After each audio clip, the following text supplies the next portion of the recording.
हरियाणा प्रदेश की राजनीतिक राजधानी जिसको बोलते हैं डिस्ट्रिक्ट रोहतक के अंदर भगवान विश्वकर्मा जयंती मनाई जा रही है, जिसमें माननीय मुख्यमंत्री श्री नायब सिंह सैनी जी मुख्य अतिथि के तौर के ऊपर शिरकत करेंगे।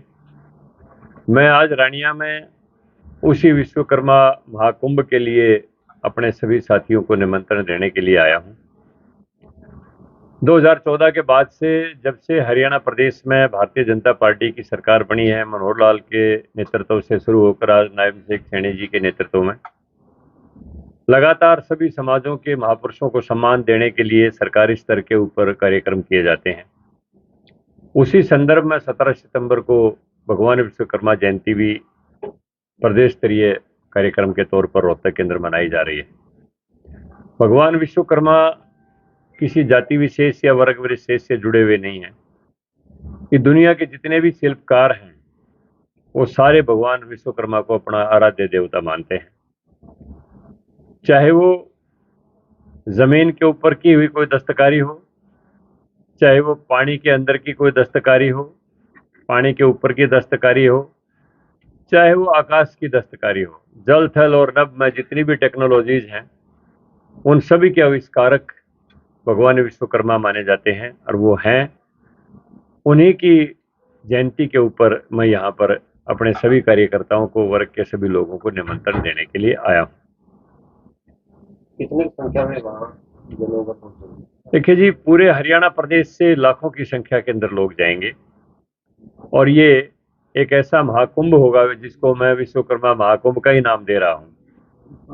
कि जो अभी तक की जितने भी कार्यक्रम हुए हैं, क्योंकि इसमें पूरे देश के शिल्पकार जुड़े हुए होते हैं और हरियाणा प्रदेश की जितने भी शिल्पकार जातियां हैं, चाहे वो जांगड़ है, चाहे सुथार है, चाहे धीमान है, चाहे रामगढ़िया है, चाहे पांचाल है, चाहे सवणकार है, चाहे कुंभकार है, जितने भी दस्तकार लोग हैं वो भगवान विश्वकर्मा को अपना आराध्य देवता मानते हैं। मैं इसलिए कहता हूँ इसको एक कार्य के केवल मात्र जन्म जयंती के बजाय मैं विश्वकर्मा महाकुंभ का नाम देता हूँ। और ये एक ऐतिहासिक रैली होगी हरियाणा प्रदेश में, जिसमें मुख्यमंत्री जी अतिथि के तौर पर शिरकत करेंगे। एक जागड़ा साहब 3 महीनों से लगभग है जो सरकार ने साइट बंद कर रखी है और जो भवन निर्माण के मजदूर है वो काफी परेशान है। लेकिन पहले ये जागड़ा साहब वोट के चेयर में रहे थे, लेकिन उन्होंने बहुत से लोगों का बहुत ज्यादा भला किया। अब 3 महीनों से परेशान है तो मजदूर कर रहे हैं, इसके बारे में देखिए, इसमें जो सही तौर पर रजिस्टर्ड मजदूर हैं सरकार के ध्यान में है और जल्दी उनका समाधान निकलेगा। उनकी जो भी अनुदान दिए जाते हैं भवन निर्माण कल्याण कारीगर कोष्ठ की तरफ से, उनको दिए जाएंगे। लेकिन मैं आपको ये भी बता दूं कि पिछले जो सबसे पहला कार्यकाल था मनोहर लाल जी का जो कार्यकाल था, उस समय आज के मुख्यमंत्री माननीय नायब सिंह सैनी जी के पास ये विभाग था और उन्होंने पूरी ईमानदारी और पूरी कर्मठता से काम करते हुए मजदूरों को बहुत ज़्यादा बेनिफिट दिए थे। रोहतास जांगड़ा जी की बहुत बड़ी भूमिका की थी उसमें। इन्होंने सारे हरियाणा प्रदेश में शिविर लगवाए और शिविर लगवा के जो भी लाभान्वित वहाँ पर जो प्रतिभागी आते थे उनको मौके के ऊपर चेक प्रदान करवाए गए। लेकिन बीच में हमारी गठबंधन की सरकार रही और उस गठबंधन की सरकार में ये विभाग हमारे गठबंधन के सहयोगियों के पास था और उसके बाद उन्हीं की पार्टी के एक व्यक्ति अनूप दानक जी के पास भी उन्होंने ये दिया। उनका खुद का निर्णय था क्योंकि विभाग उन्हीं के पास था। तो उस दौरान में काफ़ी धांधलियां हुई और एक किस्म से बीच के जो दलाल लोग थे उन्होंने अपना एक कमीशन खोरी का एक ऐसा नेटवर्क खड़ा कर दिया कि मजदूरों के घरों में बेनिफिट जाने के बजाय कुछ दलालों की जेबों में बेनिफिट चला गया। सरकार के पास इसकी काफ़ी शिकायतें आई। इस कारण कुछ समय के लिए साइट बंद करके उसका पूरा का पूरा जांच का काम चल रहा है।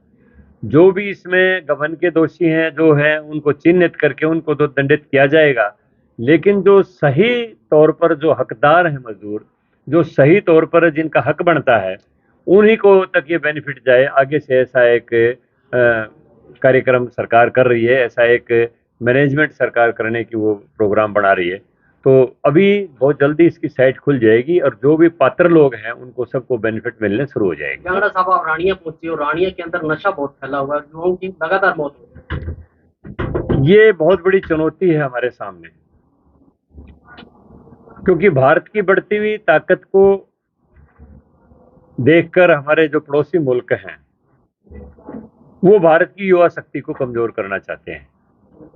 भारत पूरी दुनिया में युवाओं का सबसे बड़ा देश है, जिसकी 65% आबादी 35 साल से नीचे के लोगों की है। और आज अगर किसी भी देश की पूरी स्थिति को जांचेंगे, चाहे वो कनाडा है, चाहे अमेरिका है, चाहे ऑस्ट्रेलिया है, चाहे इंग्लैंड है, वहाँ जितनी बड़ी बड़ी कंपनियां हैं वो भारत के लोगों की हैं। जितनी बड़ी बड़ी कंपनियों में हेड ऑफ द कंपनीज हैं वो भारत के लोग हैं।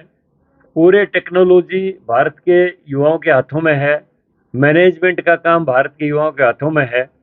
और उसको देखते हुए हमारे दुश्मन जो देश हैं वो भारत की युवा शक्ति को कमजोर करने के लिए नशे का नेटवर्क फैला रहे हैं, यहाँ पर कोशिश कर रहे हैं। सरकार पूरी तरह से जागरूक है, सजग है, रोजाना उनको पकड़ा भी जाता है, लेकिन फिर भी क्योंकि लंबा बॉर्डर पाकिस्तान के साथ लगता है तो कहीं ना कहीं से इन्फिल्ट्रेशन होती रहती है। लेकिन फिर भी मैं ये आश्वस्त करता हूँ आपको कि ये प्रधानमंत्री जी के भी संज्ञान में है, ये गृह मंत्री जी के भी संज्ञान में है और माननीय मुख्यमंत्री जी के भी संज्ञान में है। रोजाना नशे के सौदागरों के ऊपर कार्रवाई की जा रही है। नारकोटिक्स एंटी नारकोटिक्स डिपार्टमेंट अलग से अपना काम कर रहा है, उसको पूरी स्वतंत्रता दी एक्शन लेने की। और मैं समझता हूं भारत के युवाओं को भी विदेशों की साजिश को समझना चाहिए और केवल मात्र सरकार नहीं, सरकार के सहयोगी बनते हुए हमारे जो सामाजिक संगठन हैं उनको भी इसमें बड़ी भूमिका निभानी चाहिए। जहां वो युवाओं को नशे से दूर रहने के लिए प्रेरित करें, उसके साथ साथ नेटवर्क को चलाने वाले लोगों की भी इंफॉर्मेशन सरकार तक दें, ताकि जल्दी से जल्दी इस नेटवर्क को तोड़ा जा सके और हमारी युवाओं की जो एक बढ़ती हुई शक्ति है दुनिया की, उसको बचाया जा सके। हरियाणा सरकार ने 2 साल से पंचायतों में ग्रांट रोक रखी है, उनको पैसा रिलीज नहीं किया जा रहा, विकास रुका पड़ा है। नहीं, ग्रांट किसी की कोई रुकी हुई नहीं है, ग्रांट तो बराबर रिलीज होती है। सरपंचों के पास जो फाइनेंस कमीशन का पैसा आता है वो भी रेगुलर आ रहा है। और जितना पैसा सरपंचों को नरेगा मनरेगा के माध्यम से आता है वो भी लगातार आ रहा है। और जो घोषणाओं का, जैसे मुख्यमंत्री घोषणा करते हैं या मंत्री घोषणा कर देते हैं या कोई मेंबर पार्लियामेंट घोषणा करता है, वो भी पैसा गांव तक आ रहा है। लेकिन ऐसी मैंने कोई ऐसी शिकायत सुनी नहीं है कि सरपंचों का कोई अनुदान। शिकायत ये मिली है कि भी उनके जो एस्टिमेट बना करके चंडीगढ़ भेज दिए गए लेकिन मंजूर नहीं किए जा रहे। ये वो धीरे धीरे सारा काम हो रहा है, ऐसी बात नहीं है कि मंजूर नहीं किए जा रहे। देखिए, एक एक काम की, पहले क्या होता था पुराने जमाने में, एक सीधा ही पैसा चला जाता था, रेक की गलियां 6-6 बार बनी हुई दिखा दी जाती थी। आज एक गली आज बनती है तो पूरी तरह से पोर्टल के ऊपर अपलोड हो जाती है और दोबारा उस काम को कोई अगर करने की कोशिश करता है तो फौरन पोर्टल के ऊपर शो हो जाती है। पैसा कहीं नाजायज खर्च नहीं होता है, लेकिन जायज खर्चे के लिए किसी पंचायत के लिए हरियाणा सरकार के पास कोई कमी नहीं। सर, पहले की सरकारों में ऐसा समागम विश्वकर्मा जी का हुआ था या रिलीज हुई थी या पहली बार? एक बार मनोहर लाल जी के समय हुई थी, लेकिन मैं ये धन्यवाद देना चाहूंगा हमारी सरकार को। मनोहर लाल जी की भी पहले रही, आज नायब सिंह सैनी जी हैं। भगवान विश्वकर्मा का नाम अगर दुनिया के अंदर पहचान करवाई है, वैसे तो भगवान विश्वकर्मा किसी पहचान के मोहताज नहीं, हर शिल्पकार के गुरु हैं, लेकिन राजनीतिक गलियारों में इसकी चर्चा नहीं होती थी। तो पहली बार हरियाणा प्रदेश ने यह शुरुआत की और पलवल में दुधोला गांव के पास 400 एकड़ के अंदर भगवान विश्वकर्मा कौशल विश्वविद्यालय के नाम से एक यूनिवर्सिटी की स्थापना की गई, जिसमें तमाम किस्म की टेक्नोलॉजीज की हमारे युवाओं को ट्रेनिंग दी जाती है। और पहली बार ही लाल किले की प्राचीर से भारत के प्रधानमंत्री ने प्रधानमंत्री पीएम विश्वकर्मा योजना की शुरुआत की, जिसका बजट पूरे देश के लिए 13,000 करोड़ का रखा गया। ये बहुत बड़ा बजट है।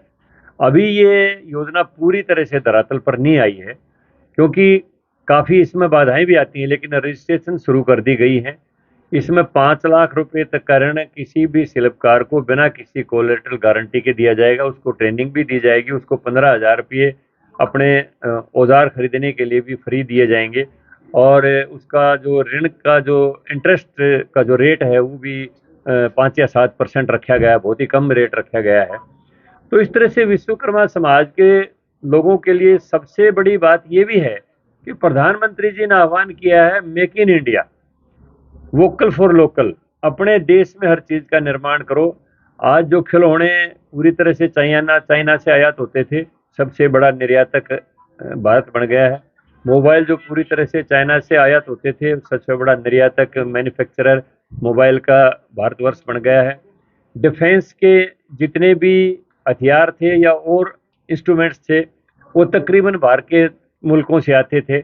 आज वो चाहे वो बुलेट है, चाहे वो डिफेंस के कैमरे हैं, चाहे नाइट विजन कैमरे हैं, और चाहे राइफल्स हैं, और यहाँ तक कि हमारे देश की बड़ी ब्रह्मोस मिसाइल और आकाश मिसाइल ने अभी ऑपरेशन सिंदूर में अपना रुतबा दिखा दिया है। यानी आज भारत भी उन देशों की श्रेणी में आ गया जो डिफेंस का जितना भी सामान है वो आयातक की बजाय निर्यात करते हैं। तो यही एक है जो मेक इन इंडिया, जो भारत के कुशल कारीगर को सम्मानजनक स्थिति में लेके आएगा और उसकी आर्थिक और सामाजिक हालत को ऊपर उठाएगा। तकरीबन महीना पहले होगा। अपने आवास पर सारे हरियाणा प्रदेश के कार्यकर्ताओं की एक बैठक बुलाई थी, जिसमें ओबीसी के सारे कार्यकर्ता थे, अति पिछड़े वर्ग से ही सभी थे। तो उसमें मैंने अपने वक्तव्य में एक मांग उठाई थी कि जहां कहीं भी सुदूर गांव में पिछड़े वर्ग के किसी व्यक्ति के साथ कोई एट्रोसिटी हो जाती है, तो उसकी सरकार तो सुनती है, अच्छी तरह से कार्रवाई भी होती है। मुख्यमंत्री जी रोजाना मिलते हैं सबसे और उनकी सुन के संभव कोशिश करते हैं, उनकी समस्या का समाधान करते हैं। लेकिन हर आदमी चंडीगढ़ तक जाए या कोई ऐसी बीच में एजेंसी हो जो तत्परता से उसके दुख और दर्द में काम आए, तो ऐसी एजेंसी जैसे महिला आयोग है, तो महिला के साथ कहीं भी किसी किस्म का कोई अगर अत्याचार होता है तो महिला आयोग की किसी भी सदस्य या उसके चेयरमैन को स्वतः संज्ञान लेने का अधिकार है। वो डीसी एसपी को भी सम्मन कर सकते हैं। इसी प्रकार एससी आयोग को भी कहीं भी हमारे एससी वर्ग के भाइयों के ऊपर अगर कोई एट्रोसिटी होती है तो उनको स्वतः संज्ञान लेने का अधिकार है। तो मैंने ऊपर वहाँ पर ये मांग उठाई थी, मुख्यमंत्री जी से कहा था कि इसी किस्म का अधिकार अगर बैकवर्ड कमीशन को भी हम दे देंगे तो बहुत सी सरकार की समस्याएं बहुत हल्की हो जाएंगी। मुख्यमंत्री बेशक सबका समाधान करते हैं, लेकिन आयोग बहुत बड़ा सहायक हो सकेगा। और अभी कल ही हरियाणा की विधानसभा में इस संबंध में कानून पास हो गया है। गवर्नर के दस्तक होने के बाद ये धरातल के ऊपर उसकी सारी जानकारी आ जाएगी, और जिस तरह से महिला आयोग और एससी आयोग को स्वतः संज्ञान लेने का अधिकार है, वही शक्तियां पिछड़े वर्ग आयोग को भी प्राप्त हो जाएंगी।